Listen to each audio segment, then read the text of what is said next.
Welcome to IJDM. Catastrophic damage to the IBM 365XD ThinkPad here. Yeah, this is a thing with IBMs. The hinges just, I don't know if they're too stiff for the plastic, but the plastic just gets brittle and it just crumbles. So I'm actually thinking and trying to figure out if there's a way to actually reinforce it with some kind of metal thing. But I am not going to fix this one right off. I'm just going to kind of put it in storage. So let's see what I have instead coming up on this IJDM. Another visitor. Stay a while. Stay forever. Okay, here is the second one. Well, technically, it's like my fourth or fifth ThinkPad. I have a thing with these ThinkPads and the way they were designed. Other ones obviously are more dependable, like the Compact LTE series or even the Toshiba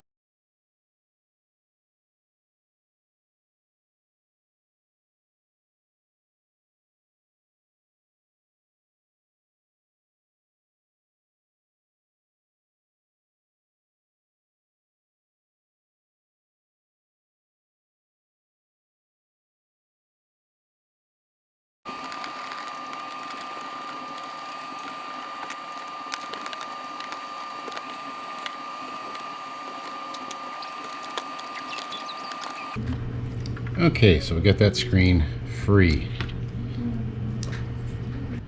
Oh wow. Okay, it's it's about 10:45 Eastern Standard Time, and yeah, this didn't go so well.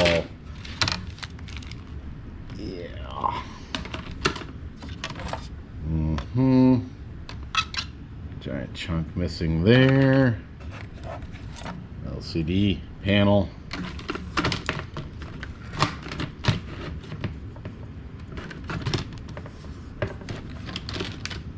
Well, we'll set that over to my left side here. And ThinkPad, cracked hinge. Well, the build up for this one was really nothing. This is the old one. This is the one I decided I was going to use as the donor. Let's just say this has been an interesting journey here, and yeah, I'm holding a light here because I didn't feel like setting up the whole lighting system for doing this real quick this time of night. But yeah, lots of parts left over. I did pull the hard drive out and use the solid state conversion. I did also salvage. I mean, I got all kinds of parts here. I got RAM, which that's not much RAM. I decided to take the RAM out of this one and put it in the other one, which I'll show momentarily. Gotta build up some suspense here. I did take the CD-ROM out of the other one, and I know a lot of people are like, why'd you do that? Well, you could just get an external one. Well, I want the floppy. It's just easier said than done. I just lost a screw on the floor, which is B. And yet another 365 series battery, and it may work in obviously a few other machines too as well. I'm not sure. I'm gonna test this, see if it works. If it does, maybe I'll keep it around. Right now I got the battery from this one, which I know does work for, I mean, it can go for 30 minutes or it can go for like 2 minutes. And yeah, I think that's all the parts. But I think what I'm going to do with this laptop is basically the case is done. It's just no way that I mean, even the bottom half, if you look at certain areas of this, I mean, it is, and this plastic just fall. I mean, here, I'll show you in a second, but I mean, it's just catastrophic, just plastic failure, especially on this corner right here, as you can see. And the one thing is about this laptop is the board inside is still fine. I didn't damage it or anything, taking anything out. So I'm going to try to extract that and basically whatever on the case. But I mean, look at these little plastic pieces just everywhere. I mean, and working on the other one, that was the thing. I have so much glue on my fingers right now, and I just read something that said I should have used JB Weld Quick or something like that that's made for plastic. But obviously, I should have read a little ahead. I just use my standard type of like a super glue gel type stuff, and it seems to be holding together. I may buy some of that JB Weld just to work on the plastic. I know people recommend different things for mending plastics, but I mean, even if I did it on this one or even try to attempt it, I mean, there's just so many cracks and pieces missing. It's too bad because this one was so pristine when I got it, and it's very upsetting, but that's the thing. But I'll give you my honest opinion on these 365s. Maybe back in the day, but I'll give you I could say, yeah, they're a very cool laptop, but my modern day opinion obviously has changed. And let's just say I won't be buying any more of these because this experience has left me just totally like disheartened. I mean, you would have had an easier time putting Humpty Dumpty back together again. I mean, the pieces are so small. So with that, we'll jump forward and actually fast forward to tomorrow and take a look at what I did with the laptop, what it's able to salvage. And I did have issues with the plastics on that one, obviously, because any little thing you try to pry apart, as careful as you are, it just snaps, crack, gone. It just falls right apart. I mean, not even the little, I mean, even if you give the little bit of pressure just to try to, no, it is no way. This plastic is just so, it's disappointing on a product that you would think IBM was known for its quality. It's just one of those weird things. So let's move on and we'll do a flash forward right now. Okay, welcome back. It's the next day. I shouldn't say welcome back because technically this was just a jump forward to the next day. And here we are, the hopefully completed laptop. This project, like I was saying, oh, wow. Last 365 XD machine I probably will ever buy unless it's like new in box, but I'm sure the plastic still has that same issue, especially around the hinge area and the backing of it. And I mean, even in the front, I've had problems with certain things cracking, but not on this particular one. The areas that I cracked were mostly because I was trying to like remove the bezel around the screen. And when you do that, you do got to give it a little bit of pressure. And like I said, it just, and so I had to literally like super glue back on, I think about probably 10, 15 different pieces. It was incredibly annoying. And then trying to match them up so you couldn't really see. I mean, there's a few spots you can see the imperfections, but overall, I mean, I think most people agree this looks like a pretty good laptop. Let's just take it around the side. Now, noting I'm not going to fold this down. I'm going to leave this computer pretty much open as much as I can, unless I'm transporting it somewhere for whatever reason. But for now, it'll stay on display and it'll stay open. I'll just make sure to clean it once in a while. So on this side, I've showed all this before, but you basically got your release hatch or release for the lid on the left side, your power button, and then different audio video inputs, your volume controls here with your speaker there. And then if we flip this right around, it's going to be hard to see with the lighting, but there's a port here, I believe is for the port replicator or dock, as some people call it. And then your PS2 connection for your keyboard / mouse. You do need the Y adapter to use the on these computers to use that. The door was missing on this one. I scavenged it from the other laptop, which I showed earlier. VGA serial parallel, and this is for an external floppy disk, even though I already have a floppy in it. That's just my preference on these laptops. And here was a little bit of damage. There's still a little chunk missing there, but to me, I'm not really worried about that. I put the missing screw back in. I also had a crack somewhere on the bottom of one of these, like on the bottom part, but I was able to glue that back into place.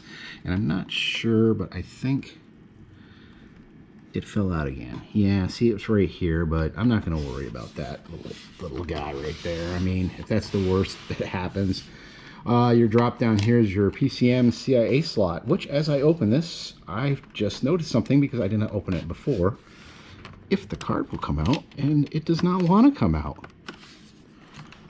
Wonder why.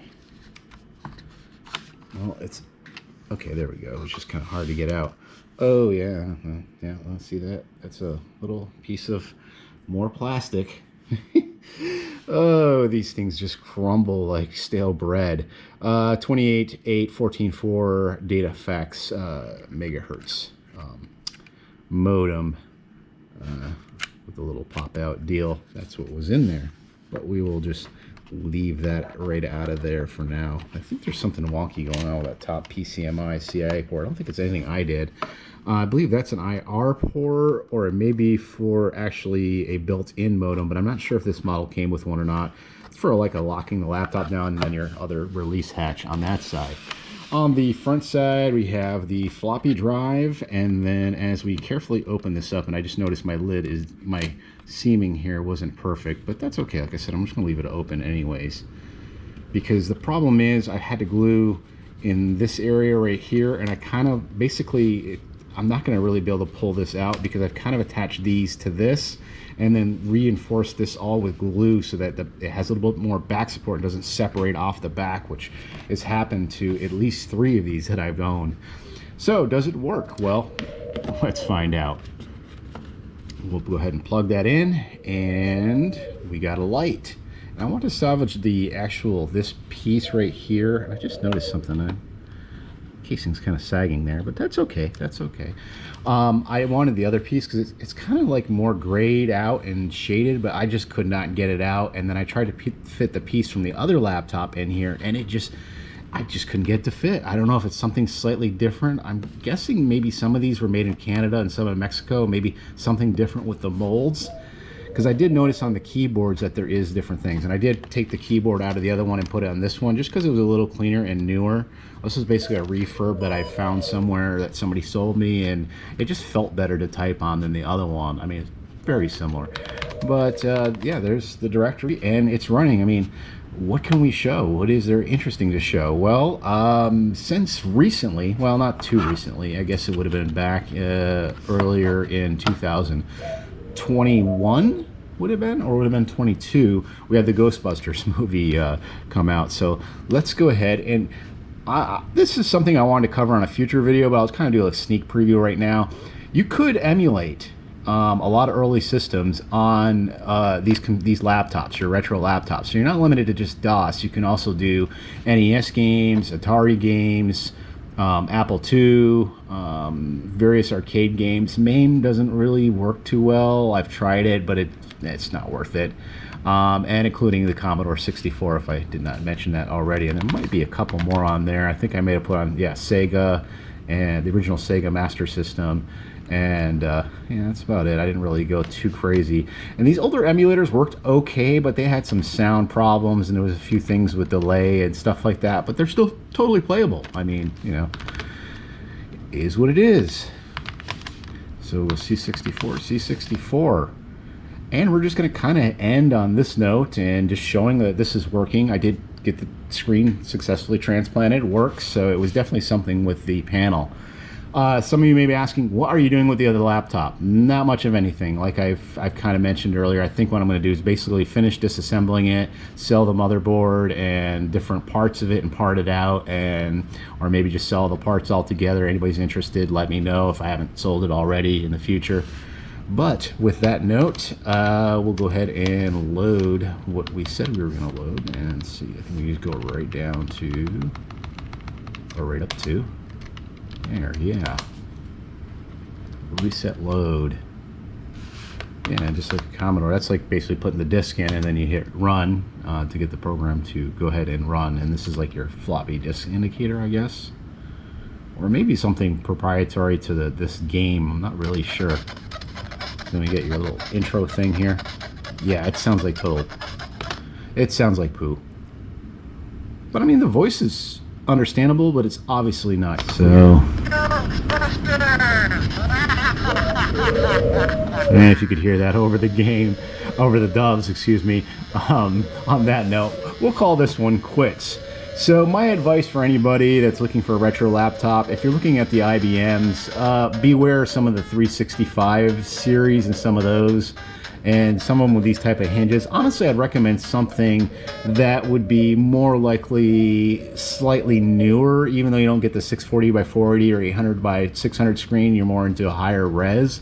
But still, even with that, you can hook it up to a external monitor or whatever. But it's just one of those things with some of these laptops, and I'll go back to one of my other videos that the Compaq and Toshibas were definitely still are holding their test of time, but they still have the same slightly hinge cracking issues that I've seen on at least both the ones I have. That's it for this IJDM. Be sure to like the video. Be sure to subscribe. Check out our Patreon page, and we'll see you next time. Thanks for watching.